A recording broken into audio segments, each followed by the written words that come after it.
السلام عليكم. انا بيه هزيمة الزمالك تاني في الدوري من امتى؟ قلتم على وش تاني.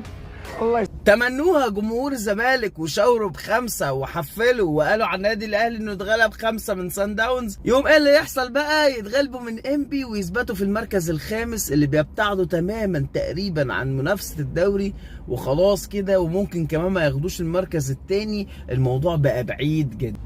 ونشوف هتعملوا ايه مع شباب بلوزداد الجميل اللي انتوا هتلعبوا يوم الجمعه. الله اعلم هتعملوا ايه. خطه جميله يا كابتن فيريرا، والله ناس كتير بتقول ان خطه جميله، بتخسر وبتكتك عشان تكسب شباب بلوزداد. والله الله اعلم، هنشوف هيحصل ايه. الرساله اللي انا عايز اوصلها بقى بجد، بقى نتكلم بجد، الناس شايفه الكره المصريه بيحصل فيها ايه، شايفين الاهلي والزمالك فين، شايفين بيحصل معاهم ايه، شايفين منتخب السنغال اللي من شهر لما خرجنا من منتخب مصر، او من اسبوعين 3 لما خرجنا وقلنا